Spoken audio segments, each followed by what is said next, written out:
Salut chers étudiants de la parole de Dieu. Bienvenue sur votre chaîne École du Sabbat en audio pour cette nouvelle leçon de la semaine sur le thème « Jacob Israël ». Écoutez les leçons de chaque journée pour ne rien manquer des enseignements spirituels qu'elles renferment. Et surtout n'oubliez pas que la foi vient de ce qu'on entend, et ce qu'on entend vient de la parole de Christ. Bon confort d'écoute. Sabbat après-midi. Introduction. Verset à mémoriser. Il dit encore. Ton nom ne sera plus Jacob, mais tu seras appelé Israël, car tu as lutté avec Dieu et avec des hommes, et tu as été vainqueur. Genèse 32 verset 28. La saga familiale de Jacob continuait, à la fois en bien et en mal. Pourtant, à travers tout cela, la main de Dieu et sa fidélité aux promesses de l'Alliance étaient révélées. Cette semaine, nous suivons encore Jacob, après qu'il ait quitté Laban, de retour à la maison, devant faire face à Ésaü, la victime de sa trahison. Que lui ferait maintenant son frère, si gravement lésé? Heureusement pour Jacob, au milieu de la peur de ce qui allait arriver, le Seigneur, le Dieu de ses pères lui apparut de nouveau dans un incident qui fut un précurseur de ce qui allait plus tard être connu comme le temps d'angoisse pour Jacob, voir Jérémie 30 versets 5 à 7. Et cette nuit-là, Jacob, le supplanteur, devint Israël, un nouveau nom pour un nouveau départ, un début qui conduirait finalement à la création d'une nation elle-même nommée d'après lui. En d'autres termes, malgré tout ce qui se passe, l'histoire des patriarches et de leurs familles est racontée dans les Écritures afin de nous montrer que Dieu est fidèle pour accomplir ce qu'il promet et qu'il le fera malgré ce qui, parfois, semble n'être rien d'autre que la désobéissance de son peuple, faisant tout ce qu'il peut pour arrêter cet accomplissement. Étudiez cette leçon pour le sabbat 4 juin. Fin de l'étude de la journée de sabbat après-midi. Journée de dimanche, titre, Lutter avec Dieu.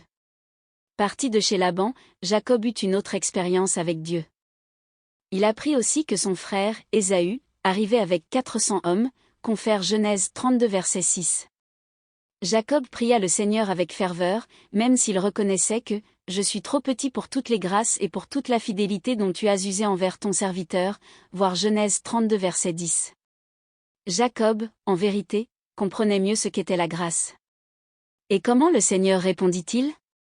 Lisez Genèse 32 les versets 22 à 31 et Osée 12 versets 3 et 4. Quelle est la signification spirituelle de cette histoire étonnante?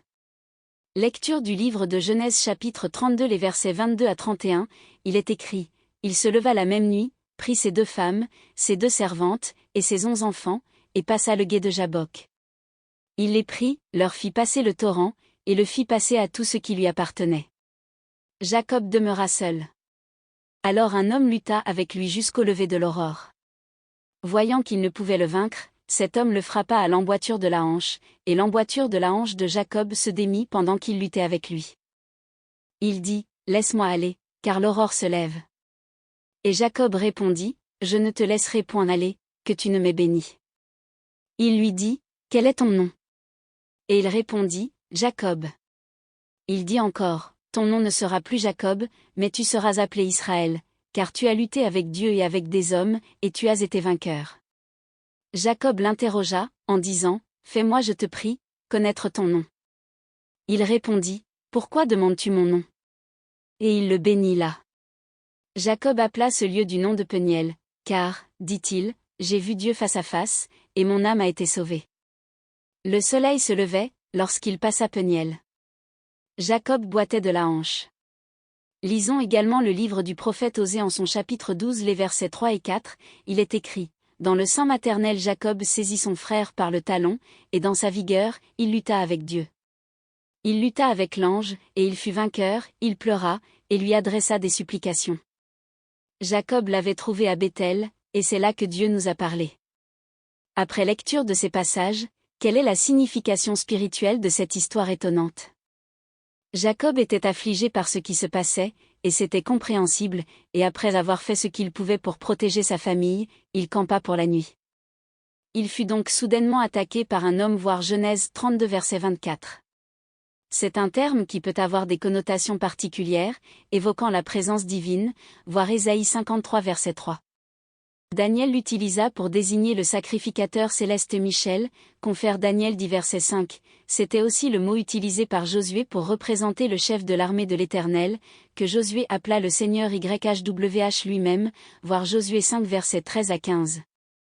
En effet, au milieu du combat, il a dû devenir évident pour Jacob qu'il luttait avec Dieu lui-même, comme ses mots le révèlent. « Je ne te laisserai point aller, que tu ne m'aies béni » voir Genèse 32 verset 26. Ainsi, son fervent accrochage à Dieu, son refus de lâcher prise, révèle aussi son désir passionné d'avoir le pardon et d'être en règle avec son Seigneur. Jacob voit maintenant se dévoiler tout entière devant lui la gravité de la ruse qui lui a fait obtenir le droit d'aînesse. Faute d'avoir eu confiance en Dieu, il avait voulu accomplir, par ses propres moyens, une promesse que Dieu se réservait de réaliser en son temps et à sa manière. Ellen White, Patriarche et prophète, page 170. Et la preuve qu'il avait été pardonné était le changement de son nom rappelant son péché, en un autre commémorant sa victoire. Il dit encore, « Ton nom ne sera plus Jacob, qui signifie le supplanteur, mais tu seras appelé Israël, car tu as lutté avec Dieu et avec des hommes, et tu as été vainqueur », en référence à Genèse 32 verset 28. Quelle est votre propre expérience en ce qui concerne la lutte avec Dieu? Que signifie ce fait, et pourquoi est-il parfois important que nous ayons ce genre d'expérience? Fin de l'étude de la journée de dimanche. Merci pour votre écoute attentive. Que Dieu vous bénisse. Abonnez-vous pour ne rien manquer des prochaines leçons. À demain.